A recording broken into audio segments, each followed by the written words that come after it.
अस्सलामुअलैकुम, welcome to my YouTube channel daily night story. तमाम video updates के लिए डेली नाइट स्टोरी को सब्सक्राइब करके बेल नोटिफिकेशन को ऑन कर दें। तो आइए सुनते हैं आज की वीडियो में किसी की ज़िंदगी पर बीती एक खौफनाक, पुरअसरार और सच्ची कहानी। हर इंसान की ज़िंदगी में कोई ना कोई ऐसा वाक़या ज़रूर पेश आया होता है जो उसे ताउम्र याद रहता है। मेरे साथ भी एक ऐसा ही दहशतनाक वाक़या पेश आया है जो मुझे भुलाए नहीं भूलता।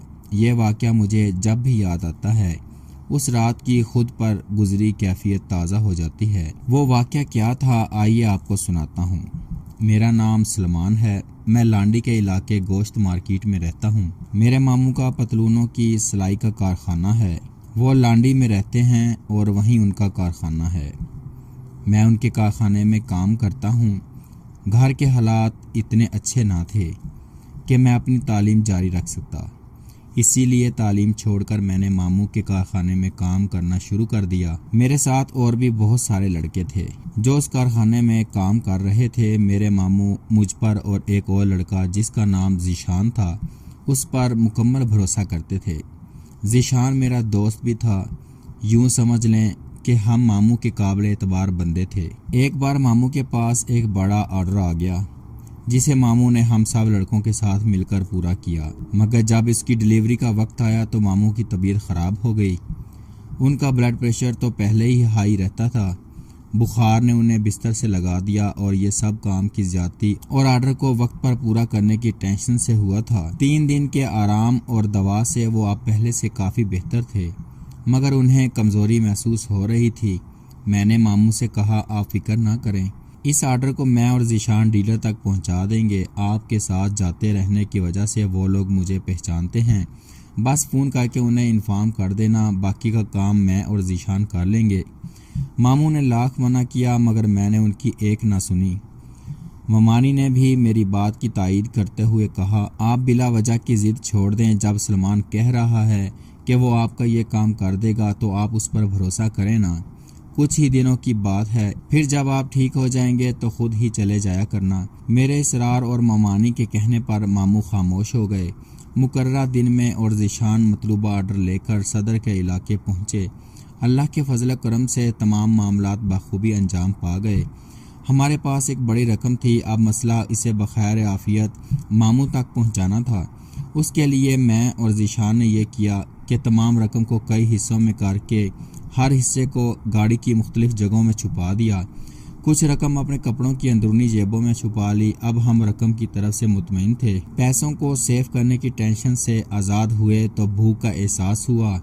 ये रात के तकरीबन 10 बजे का वक्त होगा। हमने वहीं के एक रेस्टोरेंट से खाना खाया। खाने के बाद चाय की तलब हुई तो हमने एक एक कप चाय भी पी ली। वक्त देखा तो रात के 11:25 हो रहे थे। हमने घर फ़ोन करके इतला दे दी थी कि हमें आने में देर हो जाएगी। उस वक्त मेरे पास नोकिया का कीपैड वाला मोबाइल था जो मेरी जेब में हर वक्त मौजूद रहता था। घर इतला देने के बाद गो कि हम मुतमईन थे, मगर रात ज़्यादा होने और दूर का सफ़र करने के ख्याल से हम अब परेशान हो रहे थे। इसलिए बिल अदा करके हम जल्दी से सुजुकी में सवार हुए और रवाना हो गए। रात जैसे जैसे बढ़ती जा रही थी, सर्दी में भी इजाफा होता जा रहा था। गरम गरम चाय पीकर हमें काफ़ी तस्कीन मिली थी। सफ़र के दौरान हम दोनों हल्की फुल्की बातें भी करते जा रहे थे। नासिर कॉलोनी से गुजरे तो ज़ीशान कहने लगा, यार सलमान, गाड़ी की स्पीड मज़ीद बढ़ाते हैं क्योंकि आगे का इलाका लूट मार के लिए मशहूर है।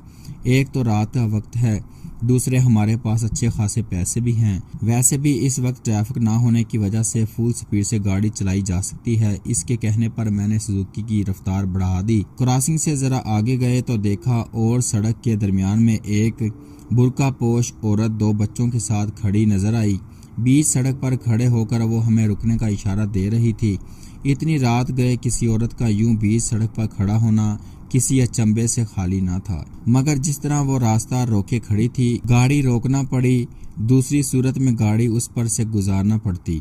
उसकी ये हरकत मुझे सख्त नागवार गुजरी। उससे काफ़ी फासले पर गाड़ी रोक के मैंने खिड़की से सर बाहर निकाल कर तेज़ आवाज़ में कहा, अरे बीबी हटो रास्ते से। मेरी बात अनसुनी करते हुए वो औरत तेज़ तेज़ कदमों से चलकर करीब आ गई और कहने लगी, भाई मैं बहुत परेशान हूँ, मेरा भाई बहुत बीमार है, मुझे उसके घर जाना है, ये आगे इसका घर है। उसने हाथ के इशारे से एक सिमत इशारा करते हुए बताया, भाई मैं काफ़ी देर से किसी सवारी के इंतज़ार में हूँ मगर कोई सवारी नहीं मिल रही, आप मेरी मदद करें, आपकी बड़ी मेहरबानी होगी। अगर आप मुझे वहाँ पहुँचा दें मैं बहुत शुक्रगुजार होंगी। मेरा भाई सख्त बीमार है। उस औरत ने इल्तिजाई अंदाज में कहा। मैंने अपने लहजे की नागवारी पर काबू पाते हुए कहा, देखिए बहन, हमें पहले ही बहुत देर हो चुकी है, हमें अभी काफ़ी आगे जाना है, हमारे घर वाले हमारा इंतज़ार कर रहे हैं, आप किसी दूसरी सवारी का बंदोबस्त कर लेना। वो भी एक नंबर की ढीठ औरत थी। कहने लगी, अरे भाई ये 4-5 स्टॉप आगे का रास्ता है, अकेली औरत हूँ, साथ छोटे छोटे बच्चे हैं, कहाँ जाऊँगी? रात के इस वक्त किसी अकेली तन्हा औरत का यूं सफ़र करना ठीक भी तो नहीं होता ना। ये तो आप भी जानते हैं, आप इधर जा रहे हैं, आगे अगर अपनी गाड़ी में थोड़ी देर के लिए जगह दे देंगे तो आपका क्या जाएगा? मेरे कुछ कहने से पहले ज़ीशान, जो इतनी देर से हमारे दरमियान होने वाली गुफ्तगू सुन रहा था, कहने लगा, आप इसे छोड़ें, ये नहीं मानेगा, आप जाकर पीछे गाड़ी में बैठ जाएं, हम वैसे भी इसी रास्ते से जा रहे हैं, आपको वहीं ड्रॉप कर देंगे। उसने मेरी नाराज़गी की परवाह ना करते हुए उस औरत को गाड़ी में सवार होने की इजाज़त दे दी। इजाज़त मिलते ही वो औरत अपने दोनों बच्चों समेत पलक झपकते ही सुजुकी में सवार हो गई। मैंने गुस्से से ज़ीशान की तरफ देखा तो कहने लगा, यार समझा करना, एक अकेली औरत यूं रात के इस वक्त ऐसे सन्नाटे में अगर निकली है तो उसकी मजबूरी ही होगी ना। पता नहीं उसके भाई की तबीयत कितनी ख़राब होगी, ये भी हो सकता है उसकी अपने भाई से ये आखिरी मुलाकात हो, अगर ऐसे में उसके काम आ जाएंगे तो नेकी होगी ना। यार, ज़ीशान का लंबा चौड़ा लेक्चर सुनते ही मैंने खामोशी से गाड़ी ड्राइव करना शुरू कर दी। हम डिफेंस से काफ़ी आगे आ चुके थे। फिर मुझे महसूस हुआ जैसे हमारी गाड़ी ज़लज़ले की जद में आ गई हो। मैंने सवालिया नज़रों से ज़ीशान की तरफ देखा तो वो मुझे कुछ सरासीमा सा दिखाई दिया। मैंने उससे नज़रें हटाकर पीछे मुड़कर देखा तो धक से रह गया। हमारी सुजुकी में ज़लज़ले के आसार सुजुकी के पीछे बैठी हुई उस औरत के बच्चों की खेल कूद की वजह से हो रहे थे। वह दोनों बच्चे बड़े बेहंगम अंदाज में उछल कूद में मसरूफ़ थे। उनकी उछल कूद की वजह से पूरी सुजुकी डोल रही थी। एक लम्हे के लिए तो मैं खुद भी डर सा गया, मगर फिर अपने हवास पर काबू पाते हुए मैंने गाड़ी की रफ्तार आहिस्ता की और खिड़की से सार निकाल कर चीख कर कहा, अबे वो बंद करो ये खेल कूद, ये खेलने का कौन सा टाइम है? मगर लगता था कि मेरी आवाज़ उन तक नहीं पहुंच रही थी। तब ही वो बड़े आराम से अपने शुगर में मसरूफ़ थे। ये देखकर मैं मुश्तिल हो गया। मैंने गाड़ी रोकी और उतरकर पीछे की तरफ आया। क्या बात है, ये कैसा हंगामा मचा रखा है? बंद करो ये तमाशा और खामोशी से बैठो, पूरी गाड़ी में ज़लज़ला आ गया है। मैंने उन्हें घूरते हुए डांटा। वो दोनों बच्चे जो 8 और 7 साल की उम्र के थे सहम कर अपनी माँ के साथ जाकर लग गए। मैं भी वापस सुजुकी में फ्रंट सीट पर आकर बैठ गया और सुजुकी आगे बढ़ा दी। अभी हम कुछ ही आगे गए थे कि एक बार फिर गाड़ी में वैसे ही ज़लज़ले के आसार पैदा होने लगे जैसे कुछ देर पहले हो रहे थे। इस बार मैंने झटके से गाड़ी रोकी तो ज़ीशान, जो ऊँघने में मसरूफ़ था, छट आंखें खोल कर पूछने लगा, क्या हुआ यार, तुम्हारी की गई नेकी गले पड़ गई है? ये हुआ है, मैंने जल कर जवाब दिया और गाड़ी से बाहर निकल गया। बच्चे हैं या पहाड़ के टोल, पूरी सुजुकी को हिलाकर रख दिया है इन्होंने। मैं बड़बड़ाता हुआ उनकी तरफ आया, देखा तो दोनों बच्चे हस्बे साबक दंगा मुश्ती में मसरूफ़ थे और वह औरत बड़े आराम से बैठी अपने सपूतों को खेलते देखकर खुश हो रही थी। यह देखकर मेरा खून खोल उठा। ताहम अपने लहजे की तरक्की पर काबू पाते हुए मैंने औरत को मुखातिब करते हुए कहा, देखिए खातून, आपने चंद स्टॉप तक ड्रॉप करने का कहा था, वो तकरीबन आ चुका है।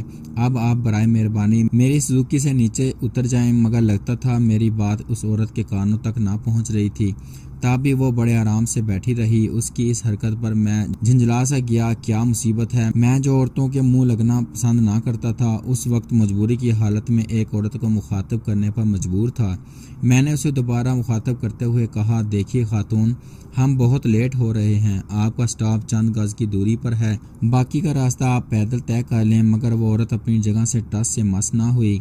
ये देखकर मेरा गुस्सा अपनी आखिरी हदों को छूने लगा। मैंने चीख कर कहा, आप लोग उतरते हैं या मैं आपको धक्के देकर उतारूं? उसके ढीठपन ने तो मेरा पारा हाई कर दिया था। अचानक मेरे कानों ने एक अजीब सी बेहंगम सी हंसी की आवाज़ सुनी। मैंने चौंक कर अपने इर्द गिर्द देखा तो वहाँ कोई ना था।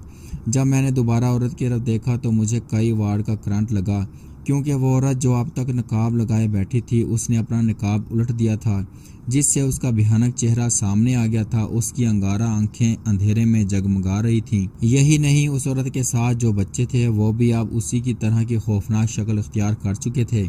उस औरत की काली स्याह रंगत पर बड़े बड़े पीले दांत और भी भयानक लग रहे थे। खौफ की एक सर्द लहर मेरे पूरे वजूद में दौड़ गई। इतने में ज़ीशान, जो मेरा इंतज़ार कर रहा था, देर होने की सूरत में वो भी वहां आन पहुंचा। ज़ीशान को देखकर मैं अपने हवासों में आ गया। ज़ीशान भाग ये कहता हुआ ड्राइविंग सीट की तरफ दौड़ा।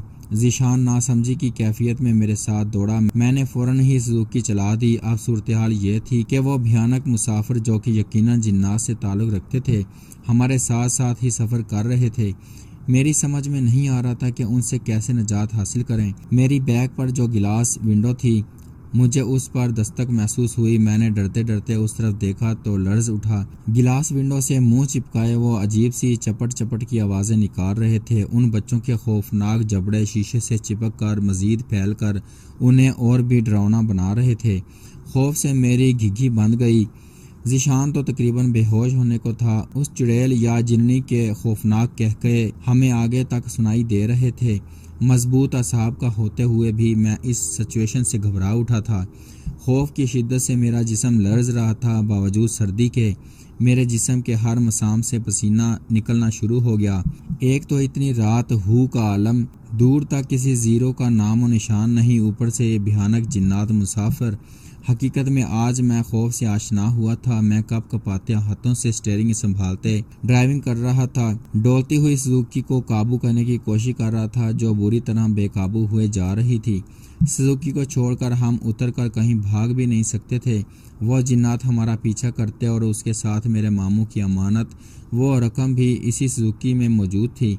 इसीलिए ना चाहते हुए भी मेरे पास कोई और रास्ता ना था सवाए उसके कि हम सुजुकी को चलाते रहें।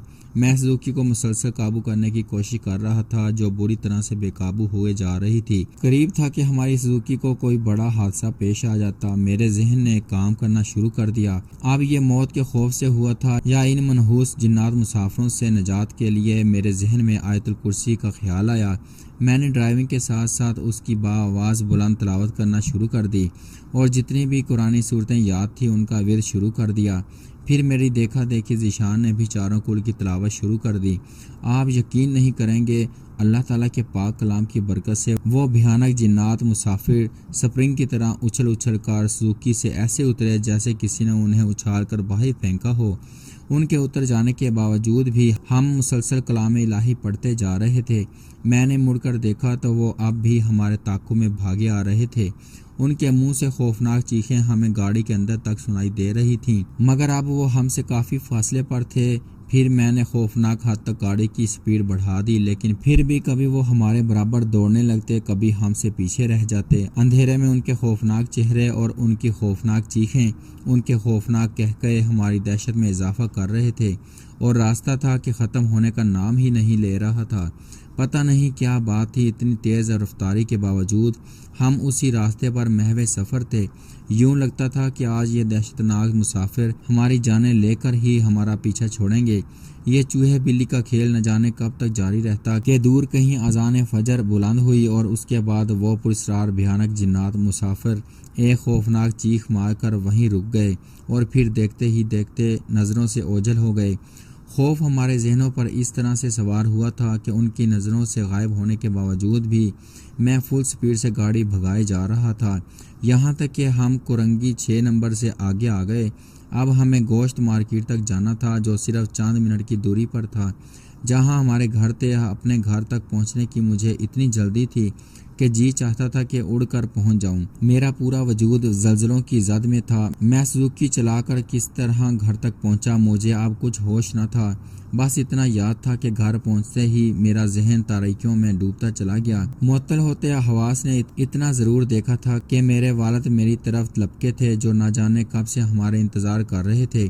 शुक्र था मेरी हिम्मत उस वक्त जवाब दे गई जब मेरे करीब थे। काफी दिन चढ़ाया था जब मुझे होश आया। मुझे होश में आता देखकर घर वाले जो परेशान हाल खड़े थे मेरी तरफ आए। बेटा लेटे रहो, अब कैसा महसूस कर रहे हो? मेरे वालिद पुरशफ़क़त नज़रों से देखते हुए मुझसे पूछ रहे थे। खुद को सही सलामत अपनों के करीब पाकर मुझे यकीन नहीं आ रहा था।